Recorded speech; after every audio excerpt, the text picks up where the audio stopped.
Hi, you're watching Half Asian Tarot Queen. I'm Lisa. I'm going to do, actually, I'm using this Nightmare Before Christmas deck, and it's kind of the holidays still, so I figure I'll use it because it's sort of timely, even though I sort of missed the Christmas window. But I'm just going to get some overall energies for this reading. I just recently did reading for the year 2022, which I'll link up here. And I also did one for January. And it was interesting.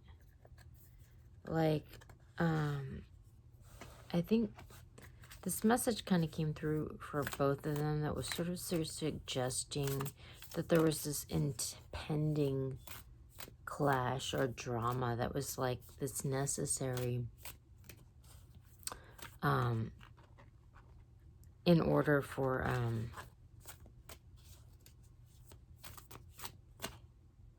like things to sort of move forward. Like you're gonna have to like move through this energy of this like supreme clash in a way. And so yeah, it was just like I was having trouble sleeping, and usually when this happens, like I'll like it's like I'll do a reading and it'll sort of like purge the energy so that I can go to sleep. So that's kind of what I'm doing. So I'm like, I wonder if this has to do with the impending clash, you know? So there is a new moon that's like coming up. So this might turn into the new moon reading. I'm not sure, but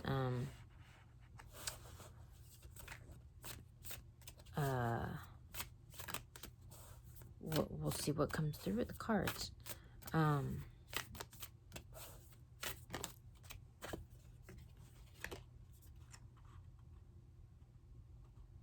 Okay. Well, so at the bottom of the deck, we got the Chariot, which is like Santa and his sleigh. It's funny because they're like, it's like a full moon, which is interesting. And I got the Strength,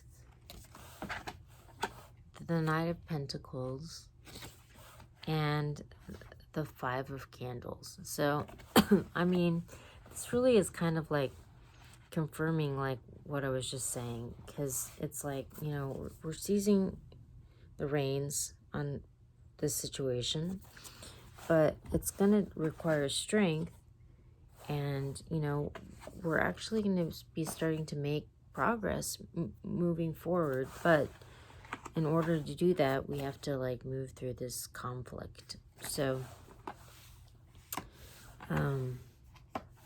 yeah, I mean, basically I just repeated what I just said. So I'm gonna, you know, get down to the nitty gritty. We're gonna go to this black and white deck and see if I can get some more insight into whatever this conflict is that we're gonna have to move through. Because yeah, like my sense from the January reading that I did, which I'll link up here, is that it was like, you know, like it was kind of a big, it's kind of big, you know. So well, oh my gosh, like there was this big, like a lot fell out, but what's funny is that the first two cards that fall out, they're the same. The Strength and the Knight of Pentacles, which is what I literally, like, I just got these two cards with the other deck, so that's kind of weird. So yeah, like for sure it's gonna require strength, you know, to like get this ball moving forward. Like we're just gonna have to, like, I don't know, like it's like the thought that came into my head was like we're gonna have to use some like brute force to like move through. I mean, like really, like kind of assuming a leadership position, you know, like you're gonna have to take the reins. And it's like, it's almost like this person, that's not really their typical modus operandi, you know. So it's just sort of like, it's like an adjustment to have to like handle things in this way. But it's necessary, like, okay. All right, interesting. It's actually, right now, it's like New Year's Eve, and so there's like fireworks going off in the background, so that's interesting, because, you know, like, there's gonna be this conflict, so there's like fireworks, you know, like there's explosions in the sky. It's happening. So yeah, maybe that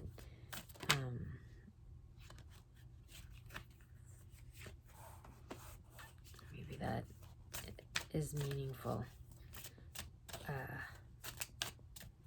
But yeah, if you're new to this channel, welcome, thanks. I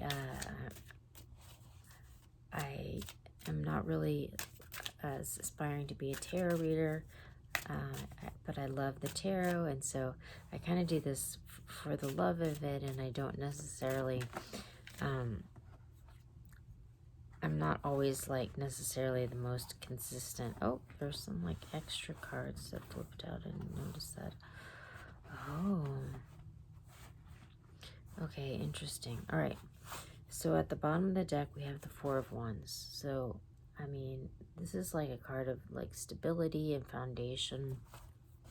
So I mean, I think like that's kind of like what we're moving towards, you know.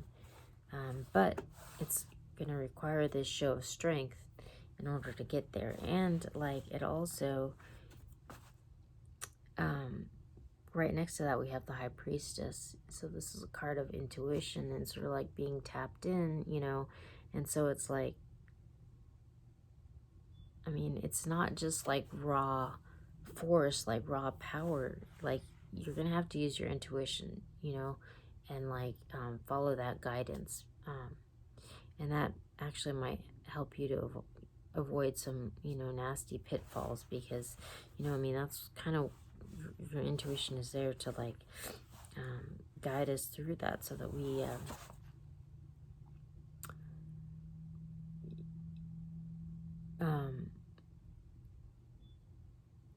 like when I was doing the, I think it was actually the January, it was the January reading, but it was talking about how there was going to be this reality check, you know, and like somebody was going to come out on top and somebody was going to come out on bottom. But the thing is like when you follow your intuition and when you're tapped into this wisdom, it's like, I mean, the whole thing is like about like aligning yourself with the truth, you know. And so like,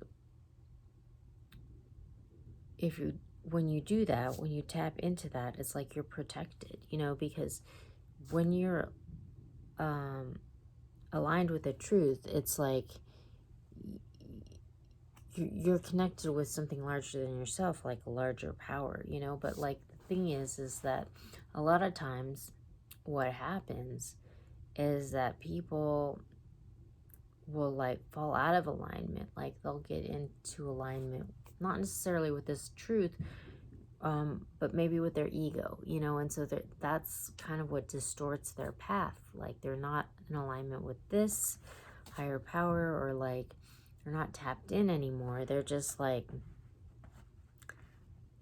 they've kind of lost their way, because it's not about what's for the highest good, and like it's not about you know, serving that, but it's about serving your ego. And so that's when things can get really messed up, and you can really like lose your way, like get on the wrong path. But like, this kind of talks about, you know, things are moving forward and being strong, and that strength being related to this sort of like alignment, you know.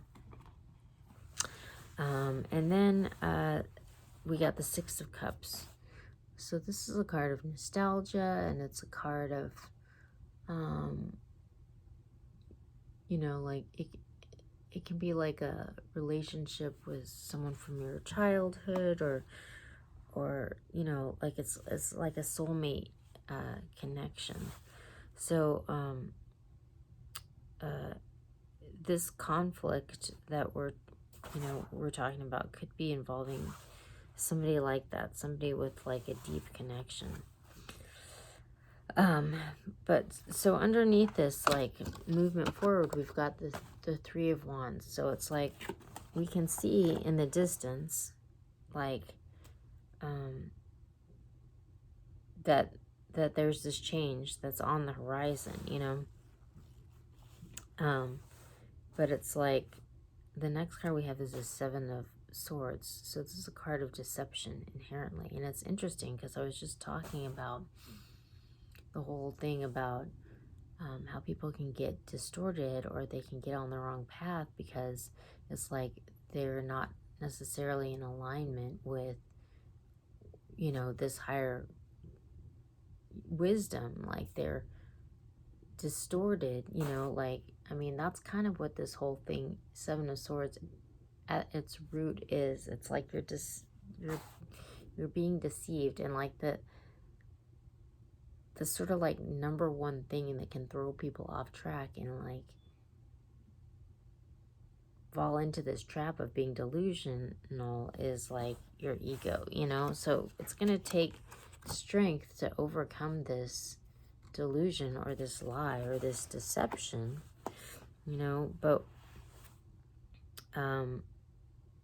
we have this King of Wands. So this is like this powerful, passionate, fiery, like warrior king, you know, that's gonna ultimately overcome whatever this challenge is. And in doing so, and going through this whole trek, this new stability is going to emerge. So yeah, I mean, I think really at the end of the day, what I'm getting from this is like,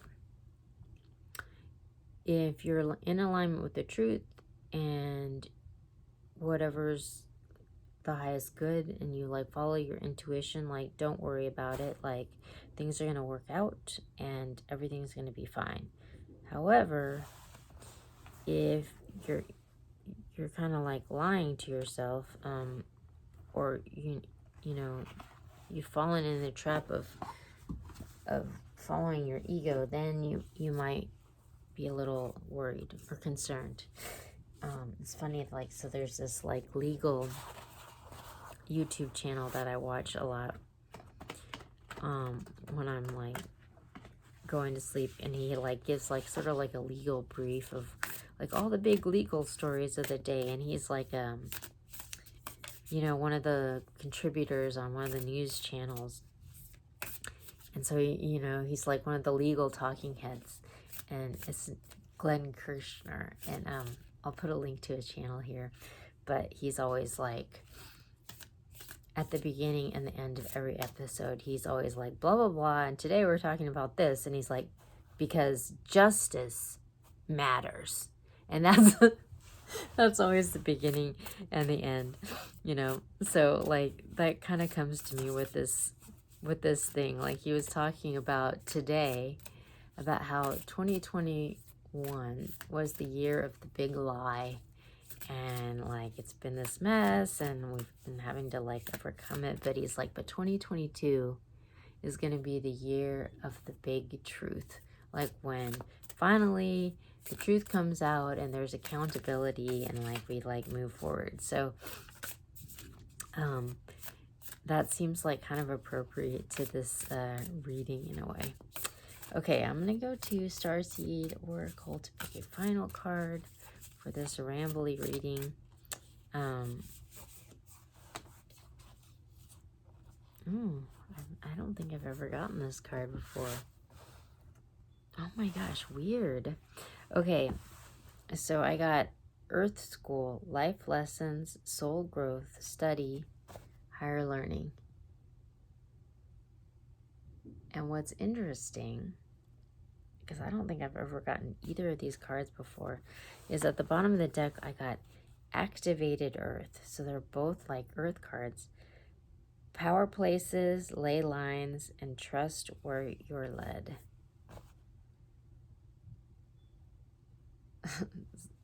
So, I mean, it's all about being in alignment with this intuition and trusting that. And don't worry, because you're protected if you're in alignment. And this is all part of like the lessons that we came here to learn, you know, and that's part of the journey, you know. It's like making us stronger. So yeah, it looks like, you know, like it might get a little hairy, but it's all gonna work out in the end. So, you know, keep the faith and walk through it, and I'll check back soon with another reading.